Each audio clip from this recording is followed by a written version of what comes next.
Steelers Nation, it's Steelers Chalk Talk here on Fox Sports Net, Wheeling, Pittsburgh. I'm your host, Tank Tantlinger. All right, the Met Canada error, E-R-R-O-R, error, as your teacher said in math class, is over. The former NFL quarterback Mike McMahon and myself, the Tank Tantlinger, we headed down to the Art Rooney statue like we do every week to talk your beloved Pittsburgh Steelers. So let's huddle up with Tank and Mike on Steelers Chalk Talk here on Fox Sports Net Radio. And let's talk about, moving on from Matt Canada. Huddle up, Steelers Nation. It's Tank and Mike for Steelers Chalk Talk. What a victory. But, I need a punter in the worst way. I need a punter.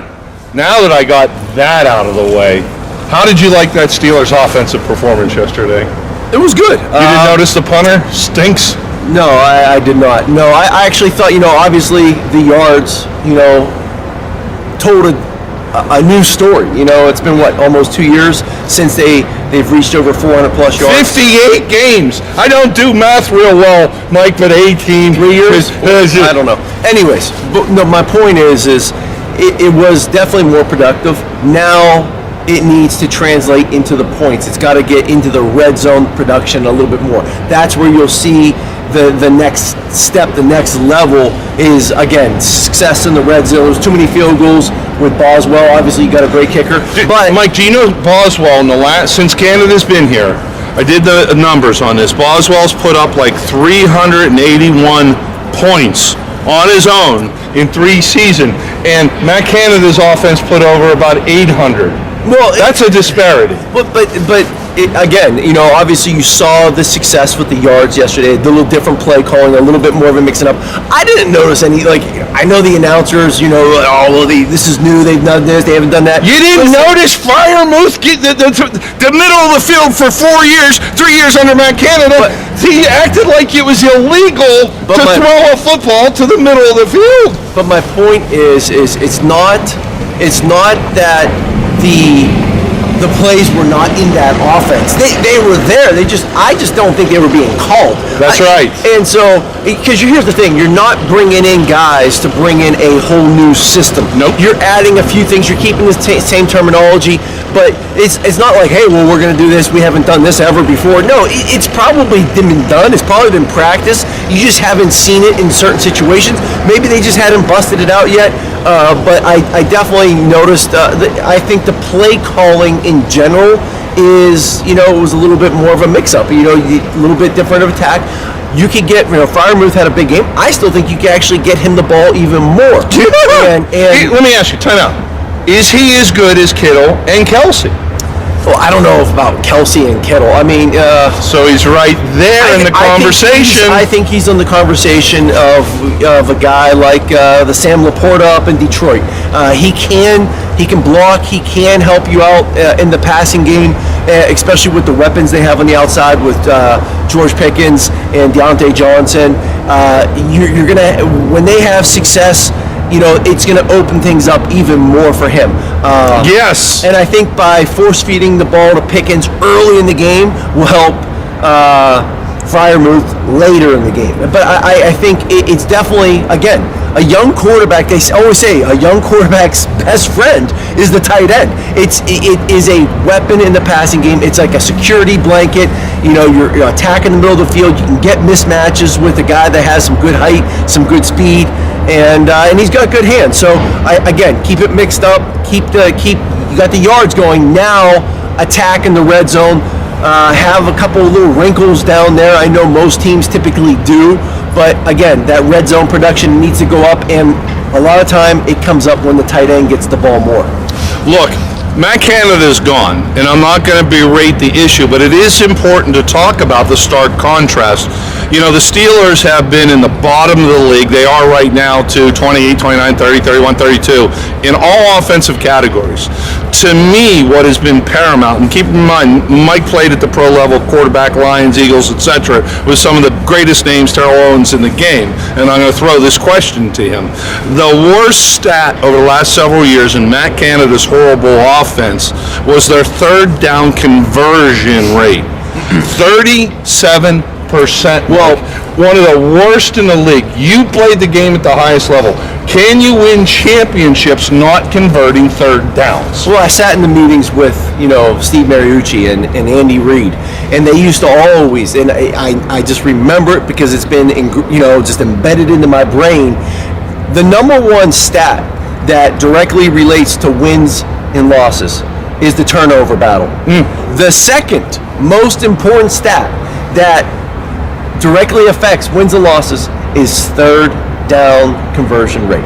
There is no doubt about it, and we didn't set this up before we started talking. If you know football, if you know offense, look, baby, the way you win games other than turnovers and lucky interceptions is third down conversions, 37%. Well, I think speaks testaments to how bad Canada's play calling was. Well, again, and when you really break down the third down conversion rate, you have to go and do a full breakdown. What are your third down situations? Are you third and long more than you are third and two? And so how do we get in that situation? Well, all right, let's get 4 yards on first down.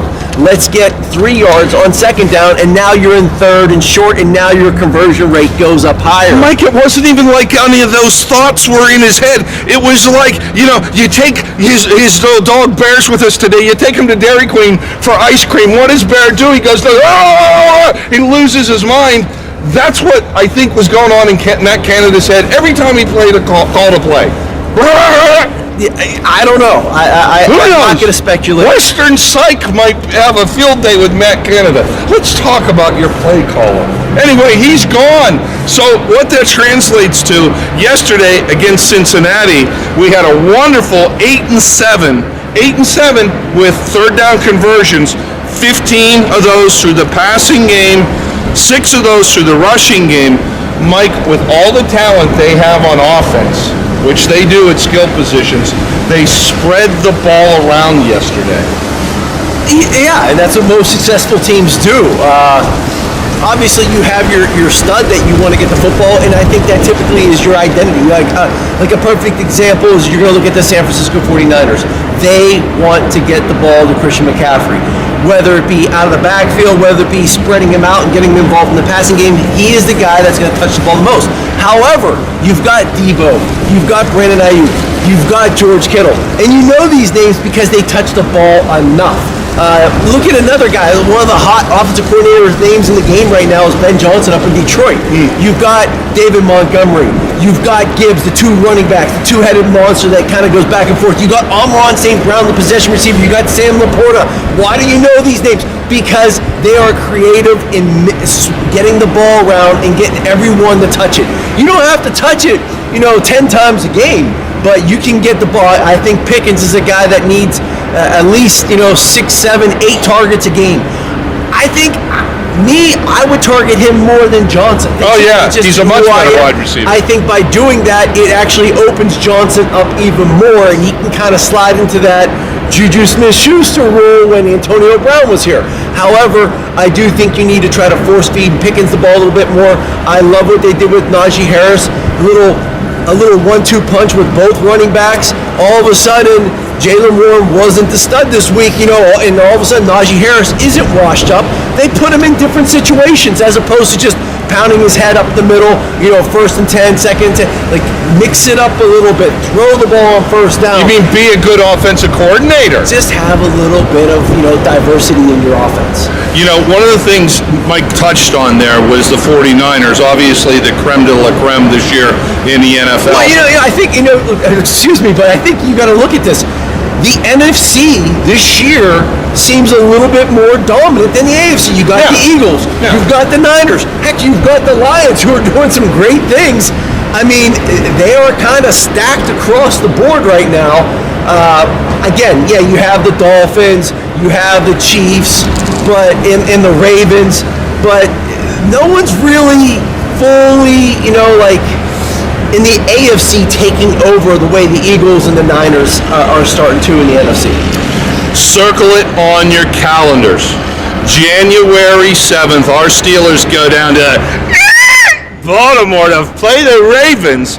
We can conceivably be 10-4 going into Baltimore to play them. I think they're going to win the division. I don't think they're going to stumble unless their quarterback falters. We go down there. We got a great scenario for the wild card. But I want to go back to something you just touched upon about 49ers again, how well balanced they are getting the ball around. Talking about what this offense is going to do now that Matt Canada is going. Let's talk about these skill positions, Mike, okay? You do have two outstanding running backs now to work with, and we saw that in tandem yesterday. You now have Freiermuth back in the mix, and you do have hands with Hayward. They got the ball around. Talking about an abundance of skilled players, I agree with you. George Pickens is, in my opinion, he's twice the receiver of Deontay. He'll catch anything you have. If you look at that myriad of skilled positions they have, whether you were with the Eagles or Lions, how would you like to have all those guys to play with? Well, yeah, obviously you got a guy that stretches the field, you got your possession guy, but again, the one thing, going back to my Philly days with Andy Reid and Terrell Owens, and it was Saturday mornings, we're sitting there going over the offensive game plan, and okay, these first 5 plays, we've got to get T.O. touching the ball 3 times, 4 times. We got to get him involved early, and it's not, they're going to just drop back and throw it up. It's getting creative in finding ways to get him open in space.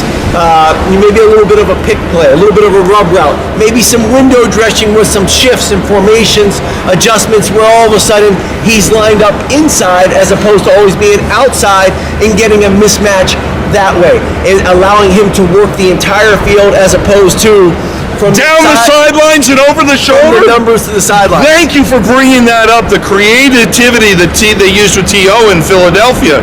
My God, if I never see another jet sweep in Pittsburgh for 100 years, I'll be happy. I'll start there. But the very fact that Matt Canada get out of town on a bus, all he knew to do with Pickens was down over the shoulder with a 50-50 ball. Now, I love what Sullivan's doing, going over, talking to these guys during the game in Cincinnati yesterday. You can run Pickens out of the slot, run him to the post, run him to the out. You have the ability to use George Pickens because he will catch anything at anywhere on the field, which opens up the possibilities to do what then? Well, here's the thing. You look at Matt Canada, and he's extremely successful. Where? In the college ranks. No, he wasn't. Right. Do you know that? The only time he was successful was over at Pitt. Okay, but I think they ran him out of town on a rail every place else. So what I'm saying though is here's the thing. College football and high school football are more similar than college football and NFL football is, okay? Yes. His offense is a good offense for college and high school. And he ain't never going to get a job ever again after what happened in Cincinnati. Who the hell would hire him? The Sisters of the Poor in St. Augustine? Here's the thing. But you're missing the point. Oh. In college offenses, the receivers will line up because they like to do the fast pace. The hashes are wider. The one receiver is always into the boundary. It's a tall receiver. He's an X receiver. You don't move him around as much. What do? They line up, they look at the defense, and then they all look to the sideline and get the signals in. Okay, so that's what Canada is used to doing. In the NFL, you huddle up. Okay, you actually call plays with a kill or an alert or a trash can to play, and the quarterback makes a decision. But they move, they shift, they motion, they move guys around to get their studs. The running back McCaffrey, the Vikings Justin Jefferson, even the Lions with. They got the double-headed monster again, Montgomery and Jahmyr Gibbs. But then you got Amon St. Brown who gets force-fed the football. They don't just line them up in one spot and say go win. No, they motion them, they move them. Strategery. Yes, but what I'm saying is I think Canada's offense he's been playing in the college game too much, and you can't do that. In the NFL, you have to call plays. Obviously, you can't do that. You're 28th and 30th in the league. You have to be creative, and you have to allow your players to make plays. You have to allow them to go out there and win one-on-one matchups, but not line up in the same spot every single time, because you're the offense. You have to use it to your advantage. The defense doesn't know what you're going to do. They don't know where you're going to line up, and it's the same thing with a snap count. They don't know what you're going on. Here, my suggestion, weeks ago, people were asking me, I said the best thing that could happen for the city of Pittsburgh, college and NFL, is Frank Signetti Jr. take his offense from the Panthers and go to the Stil'rs. In Canada, go to the Panthers, and they switch. No, I want Matt Canada out of Pittsburgh. I gotta have Canada out of Pittsburgh. But I think Signetti is a better NFL guy. They got pro football in Canada, and Signetti's out at the Panthers now. He's gone, but I think he is an NFL guy. He's underneath a Mike McCarthy, a Ben Mack. He is an NFL offense, and I think that switch would have paid dividends for both teams. Now, again, they're both gone. Canada's out, and now, the Panthers just announced Signetti's not coming back. However, but what my point is you had a college guy coaching in the NFL, and you had an NFL guy coaching in college, and there is differences into that offense. You have to be able. That's why you don't see Saban being successful in the NFL. You don't see, Greg Schiano, struggle in the NFL. You don't see the success from college guys going to the NFL as much. No. It just doesn't happen. It's a different game. Just like players. And that's why NFL guys don't necessarily have the success that they do in college that they did in the NFL. Love it. I love the analysis. So let's talk more about, now that the Matt Canada era, and I mean like error, error is over and done. Talking about the weapons that we have. Now, in my opinion, if you took these weapons and gave them to, say, to Shanahan in San Francisco, he'd make soup with them. This is a good core of skill players that they have. The offensive line, since Broderick Jones has gone to right tackle, has gotten better. They're playing better. They can do a lot better on pass blocking, no doubt about this. What's the future in 2023 with this team? How much of it depends on the new OCs? And the big question I'm going to throw to you, big boy, how much of it depends on Kenny Pickett? Is he a game manager, or do we expect superstar things, Ben Roethlisberger caliber from him? Well, a lot of questions there. So the first thing about Kenny Pickett, I think he is very similar to a Brock Purdy in San Francisco. I don't think Brock Purdy, is this superior athlete that can run around. Obviously, he was Mr. Irrelevant in the draft. Obviously, he's a smart guy. I think Pickett can be a smart guy. I think he needs some help in quarterback development and seeing the game. It's only his second year, but I think here's the issue with your going forward as offensive coordinator. Do you bring in someone new? Personally, I do think a new, young, creative offensive mind would be beneficial for the Stil'rs. And you look at Shanahan, you look at the Ben Johnson from the Lions, you look at McDaniels down in Miami, and what these guys are doing. McDaniels learned the game playing video games. The kid, I don't even think played football. And then you look at the older guys that are successful. Andy Reid, but what does he do? He goes back and watches films from the 1950s. He's got experience. But he's not afraid of change. He is going back and looking at the old films to get new ideas, because the game is constantly evolving, but you can go back and grab ideas. So I think that is beneficial. However, at the same time, your second-year quarterback in his third year is going to be switching to a whole new offense. Now, I know he's been in the same system